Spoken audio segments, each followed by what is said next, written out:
Over 1 million teachers use IXL in their classrooms every day for one reason. They love it.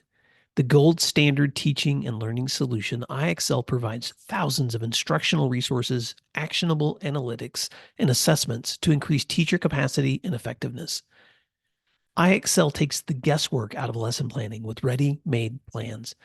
Built-in engagement tools such as customizable competitions make learning fun for students. Dr. Trujillo, superintendent at Tuscan Unified School District, says this about IXL, quote, "For the teacher, IXL opens up the door to be a lot more effective and provide more differentiated instruction to the different subgroups of students in their class," end quote. Empower your teachers with the tools and insights they need to enhance instruction, all in one single, easy-to-use platform. Get started today at IXL.com. You're listening to Monday Matters, a Principal Matters podcast production. Hi, friends. This is Will Parker back with my co-host, Dr. Jen Schwanke, for another Monday Matters. Jen, this is going to be coming out in the middle of February, probably right after or around Valentine's Day.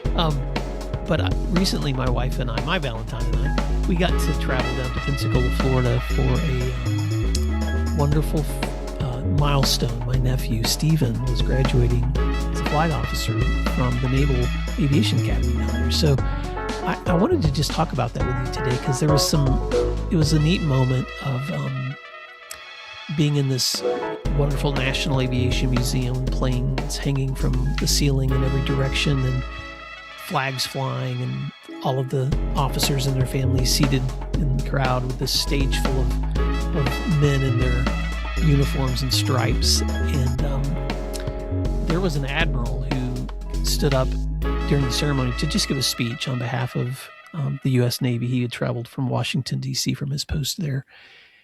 And I couldn't help it. I was taking mental notes because he had a 3-point speech that he was giving. And I couldn't wait to share this later with Principal Matters listeners, but also you, because I was thinking, man, this sounds familiar. So I'm just going to share the 3 things that he shared in that. 1, know your mission. 2, be decisive. And 3, invest in your people. Now, he was applying this, of course, to the mission and work that these young men and women had done, preparing to fly planes into battle or into combat or into exercises, and just the importance of all of that work they had done ahead of time to understand the work and to know exactly what the targets were and the mission were that they were being given, but also the importance of, in the moment, making those hard, quick decisions so that people have the confidence that the right thing is happening. But then I also loved that he followed up with the people part, which is if you're not investing in knowing and building relationships with the people with whom you're serving, you're going to erode trust. And so I just wanted to bring that first. I've got some other thoughts on this, but I wanted to start there because I immediately just started thinking, I know principals aren't combat soldiers, but this sure sounds familiar, doesn't it? Well, I think about it, so much of what we talk about in this podcast are these 3 things, right? Know your mission. What are you doing? What's your goals? Where are you going with leading this building? And then be decisive. So many people need that from their leader. They need to know that decisions will be made and they will be, can be traced back to a thoughtful and caring leader. And then invest in your people. This makes me think about a conversation I had with my son not too long ago. He had parallel parked. And he got too close to this other car. And I'm like, he goes, whatever, I'm never going to see that guy. And it was funny. We've all said that. I'm never going to see that person again. But the way we think about people that we do see every day, that we're accountable to, that we care about, is a lot different from the guy we maybe park a little bit too close to, right? And that's why it is important. You never want, as a leader, anyone to say, whatever, I don't care what she thinks, or whatever, he doesn't care about me anyway. It should be the exact opposite. Like, I'm going to figuratively straighten out my car because this other guy matters. Yeah, I've heard other leaders say before that the measure of your integrity is what you do when no one else is looking. Yeah.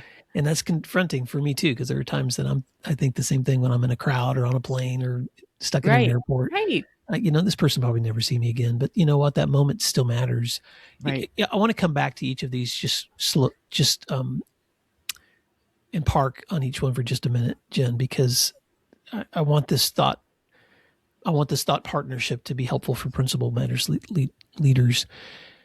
But I don't know about you, everybody's different, but I know for me, for years and years, when I was serving in the role of assistant principal and principal, when I would get out of my car in the morning, there was always this moment of pause before I would step into the building of that, you're just like, here it comes. You know it's coming.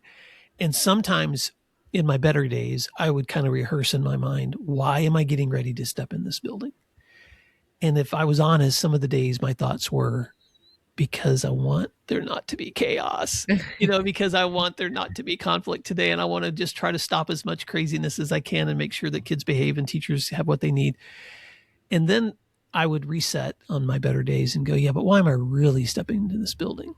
And I would just remind myself, my responsibility here is to find difficult situations and try to come up with a solution, to try to repair relationships when they're broken and need to be restored, to try to redeem the time that we have so this is the most flourishing, vibrant, healthy environment that students can experience. And so that reset was my way of kind of redefining my mission.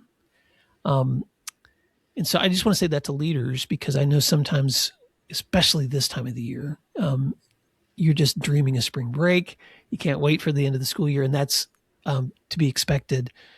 But I think sometimes returning to that mission can help us be grounded again. What's helpful for you, Jen, when you need to get grounded again in your mission? Well, this is going to circle around to number 3 prematurely, but the people, I love the people I work with. I love them. And when I think we all have days where we're like, I can't do this one more minute. I'm not doing this. And then I'm like, yeah, but what about my colleagues? What about my team? That really does help bring me back. Well, I also want to talk about decisiveness, because I have grown to really respect leaders who are willing to put up their hand and say, give me a moment before we make a decision, because there's some wisdom in taking time to really digest a hard situation. But there's also a danger when a decision needs to be made if a leader's not decisive. So I don't want to run the risk of anyone thinking that they should be rash or impulsive. But decisiveness is the ability to analyze the variables in front of you, consider the options, and then make a choice and live with it. Now, that doesn't mean you can't go back later and reflect and decide, was that the best choice in the moment? But I think that people are looking to leaders often for that final decision maker. And that, I call it the wearing the hat of the coach. Somebody has to make the final decision, coach. Call it. And so I just want to encourage people, because sometimes I think there's this pressure, and maybe we even translate this sometimes when we're encouraging teamwork, but I just want to say it out loud. Sometimes there's this pressure to try to get everyone to buy in, and agreement and collaboration are important, but the goal should never be 100% buy-in, because you'll never get there. The goal should be strong decisions that are based upon the right outcomes for the people in front of you. And if people don't like you because of that in the process, that comes with the territory of leadership. And so, Jen, I was thinking about this situation, and I can't really talk about this in too much detail because it would probably divulge confidentiality. But one day when I was a principal, I was standing in my school with our security personnel at the time. And this was an officer who was assigned to our school. And we had a situation that came to our attention that there might be a threat on campus. So we went and did a quick look on video. We thought we saw something that we needed to address, and we had a decision to make. And so we quickly went to that situation, isolated a specific student, made sure everything was safe. We had to do follow through with parents and all the things that come with situations like that. But when I looked back later, I remembered like second guessing myself so many times. I could have done this differently. I could have done this differently. There could have been this protocol that we followed. And all of those things are probably still true. But the most important thing in that situation was to move, to make a decision and move, and then ensure the safety of your students. But even to this day, and all the years later, when I step away from a lot of decisions I've made as a leader, I still don't know if I was 100% correct in the way I responded. I just know in that situation, people needed confidence, clarity, stability, and safety.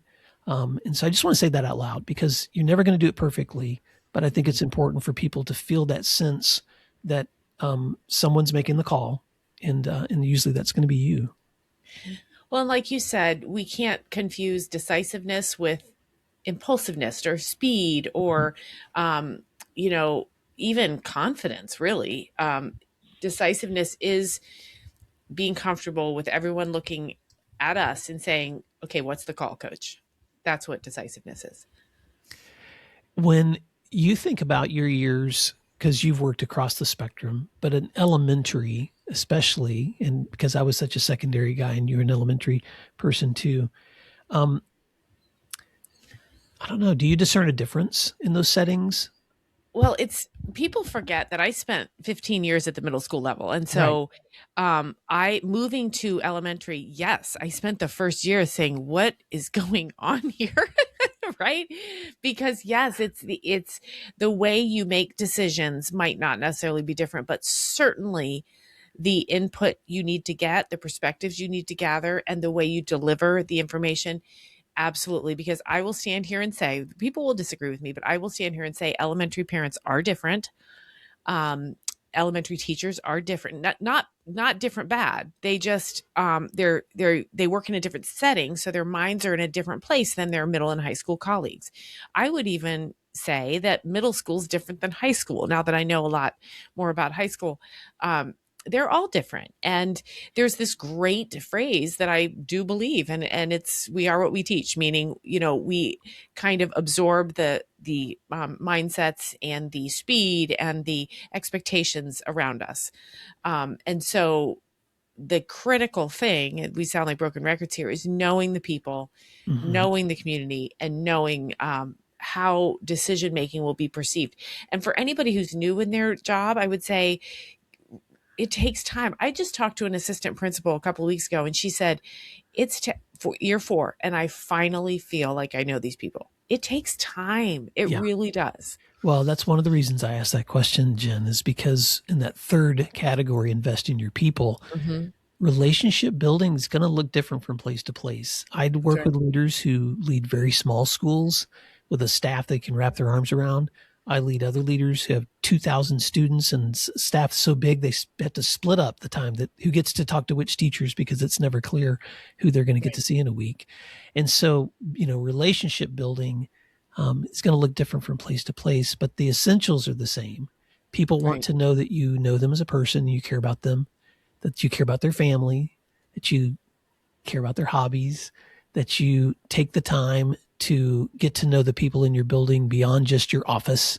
Or if you're in a large campus, really any size campus, um, everyone matters, your staff, your teachers, your cafeteria workers, your counselors, including your parents and students. But I just think there's no better investment in those first two categories of knowing your mission and being decisive than that third category, which is really investing in your people so that at the end of the day, they trust you, even if they don't always agree with you.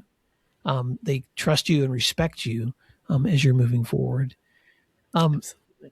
Jen, as I was standing there watching our nephew get his wings pinned onto his uniform and his wife and 3 children there hugging up on him for the photos they were taking, I was just thinking about, how hard it is to achieve that kind of level in the military. But I also realized this was just the beginning of the work, because when you graduate Mhm. into that kind of work, it's just the beginning.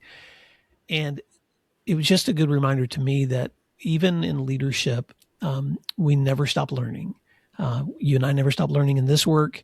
Leaders never stop learning in theirs. In fact, a couple of weeks ago, I don't know if I've even told you this, I had a student from a university who's working on his undergraduate degree, and he wants to be an educator, and he started listening to our podcast. And so he reached out to me and Nice. said, "Hey, I'm already thinking about what happens if I become a principal years from now. And he just wanted advice. And I was just sitting there like blown away that in our audience, we have, new leaders, veteran leaders, but even college students listening in. So it's not a secret formula. It's not a magic formula, But just like that Navy Admiral reminded his new flight officers, I want anyone listening out there to know that to know your mission, be decisive, invest in others. Doesn't make the journey easier, but it certainly leads to better outcomes. So any other thoughts you want to add to that, Jen, before we wrap up? No, but I do want to say that I know that we also have a lot of teachers that listen to us. I had someone reach out to me and say, I hear your podcast a lot. I want to listen to principals because I want to understand you people. Oh, that makes me feel so good. I did. I said, that's wonderful. And she said, no, it was actually very heartfelt. She said, I don't want to be one of those people that doesn't like my administrator just because they're my administrator. I want to know how they think. And I said, well, Will and I are only two of about, tens of thousands, but thanks for tuning in. Oh my gosh. Well, if there's any teachers listening to this conversation today, thank you for your patience and kindness and for giving Jen and I an opportunity to speak to you too. Man, Jen, at the end of the day, we're all leaders, and whether that's students, teachers, whatever the title is that you have. Well, Principal Matters listeners, thank you for the time you listened today, because we want to make sure that you're getting value from the time you listen to our shows. Our flagship shows on Wednesday. Check those out for guests that Jen and I continue to have the privilege to interview. And Jen, how can people stay connected with your resources? Absolutely. Find me at jenschwanke.com. You can use a form there under contact to reach out to me, or subscribe to my Tuesday newsletter there. That's right. You better sign up for that newsletter, Principal Problems by Jen Schwanke. You will not be disappointed. Well, until next time, thank you for listening and for doing what matters. We'll talk to you again soon. Thank you for listening to today's episode of Principal Matters, the School Leaders Podcast. If you enjoyed the show, would you take a moment and like, share, subscribe, or leave us a review? In fact, if you share it out with a friend, even more people can become a part of these conversations. Sign up for our newsletter at williamdparker.com for even more free resources. And don't forget to check out our website to learn more about our books, professional development offerings, Grow Academies, masterminds, executive coaching, and keynote presentations. Wow, let's keep learning together. Thank you for doing what matters. Monday Matters.